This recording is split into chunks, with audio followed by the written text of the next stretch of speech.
الحمدللہ رب العالمین والصلاة والسلام علی رسولہ الکریم اما بعد فاعوذ باللہ من الشیطان الرجیم بسم اللہ الرحمن الرحیم۔ عزیزان گرامی قدر، السلام علیکم ورحمۃ اللہ وبرکاتہ۔ سیرت النبی صلی اللہ تعالیٰ علیہ وآلہ وسلم کے حوالے سے آپ کے جو آخری اظہاری حیات کے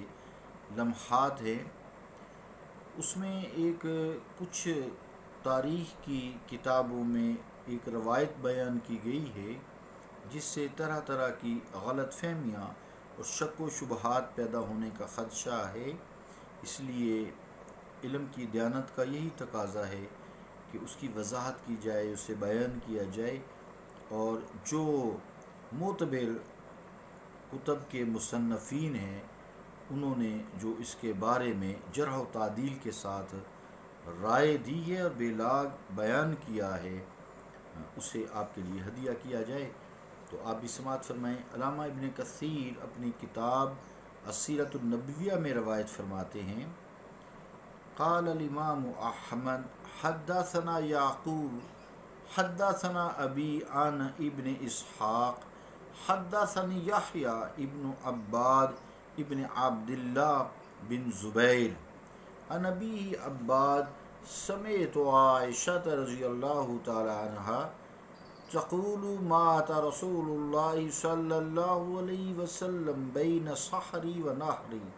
وفی دولتی ولم ازلم فی احد ومن صفحی وحداثت سنی ان رسول اللہ صلی اللہ علیہ وسلم قبض فی حجری ثم وضعت رأسه على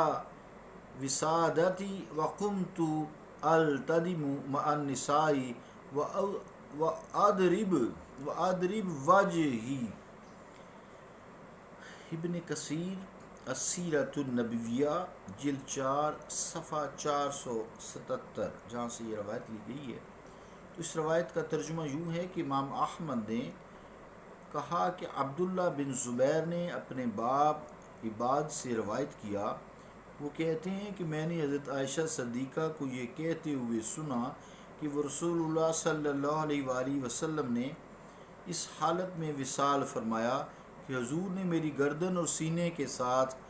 تکیہ لگایا ہوا تھا اور یہ دن میری باری کا تھا، میں نے اس سلسلہ میں کسی کا حق نہیں مارا تھا، پس میری نادانی اور کم عمری تھی کہ رسول اللہ صلی اللہ علیہ وآلہ وسلم نے جب میری گود میں وصال فرمایا تو میں نے حضور علیہ السلام کا سر مبارک تکیہ پر رکھ دیا اور میں دوسری عورتوں کے ساتھ کھڑی ہو گئی اور اپنے رخساروں پر تماچے مارنے لگی۔ عزیزان گرامی قدر، یہ روایت ہے جس سے طرح طرح کی غلط فہمیاں اور ایک مومن کے ذہن میں، دل میں شک و شبہات پیدا ہوتے ہیں۔ اب اس روایت کی تفسیر جو ہے، تفصیل سماعت فرمائیں، جو علماء خیر جرح و تعدیل نے اس کی بیان کی ہے اور لوگوں کے دلوں سے، ذہنوں سے شک و شبہات کی جو بادل ہیں ان کو اٹھانے کی کوشش کی ہے۔ نبی کریم صلی اللہ تعالیٰ علیہ وآلہ وسلم نے تو اپنی حیات طیبہ میں مصائب و آلام پر صبر کی تلقین فرمائی اور اپنی امت کو بھی نوحہ کرنے، پیٹنے اور گریباں چاک کرنے سے سختی کے ساتھ منع کیا ہے۔ اس سے یہ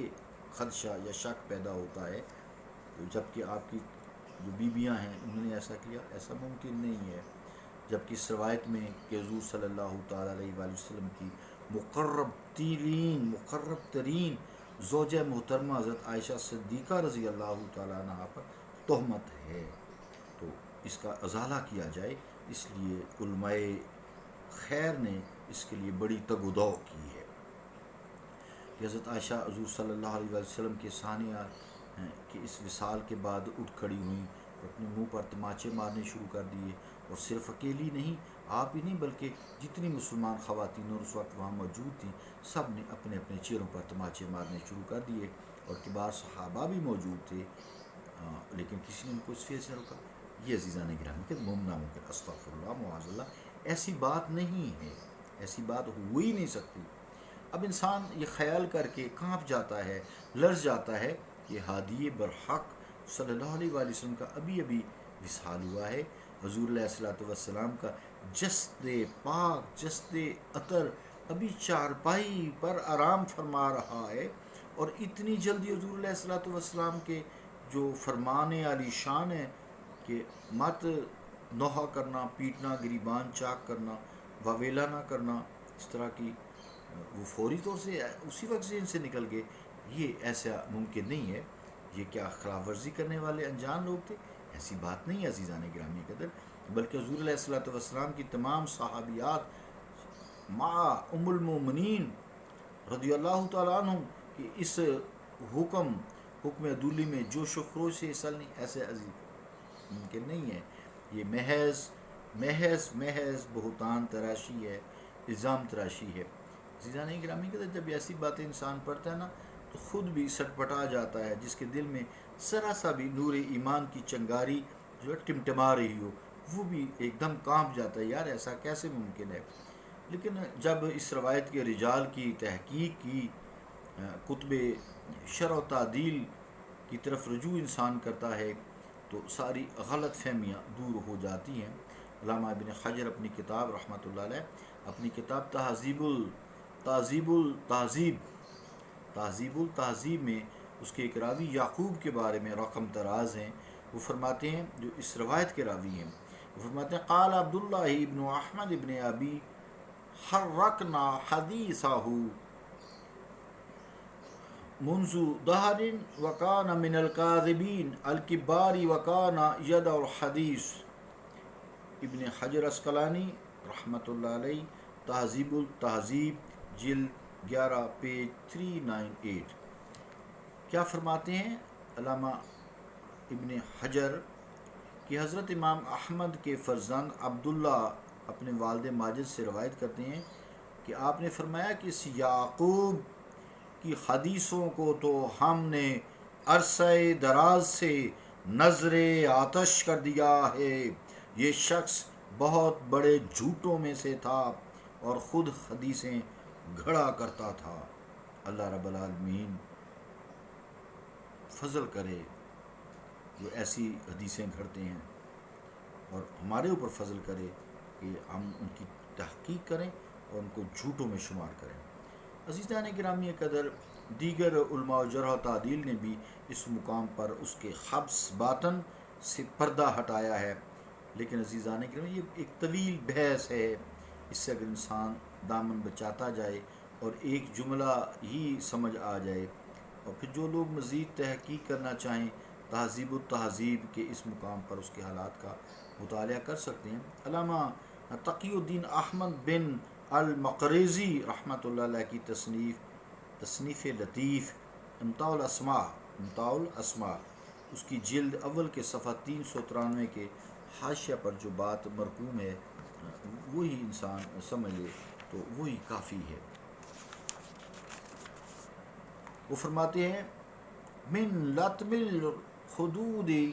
وغیر ذلك من افعال المنہی عنہا شرعا علی لسان النبی صلی اللہ علیہ وسلم، امتاع الاسماء جلد 1 پیج 393، یعنی یہ بات قطعی طور پر ثبوت کو نہیں پہنچی کہ حضور علیہ الصلوۃ والسلام کی رحلت کے بعد امہات المومنین نے اپنے رخساروں پر تماچے مارے یا کوئی ایسی حرکت کی جو ہادی برحق صلی اللہ تعالیٰ علیہ وآلہ وسلم نے حرام قرار دی تھی، بلکہ علامہ ابن سعد اپنی تصنیف طبقات میں حقیقت حال سے پردہ اٹھاتے ہوئے تحریر فرماتے ہیں، وہ فرماتے ہیں حتی اذا فرغت الرجال دخلت النساء وکان منہن صوت وجزع ببعد ما یکون منہن فسمعنا حدۃ فی البیت ففرقنا فسکتن۔ طبقات ابن سعد جلد 2 پیج 289، ترجمہ کیا ہے کہ جب مرد حضور علیہ الصلوۃ والسلام کے جنازہ سے فارغ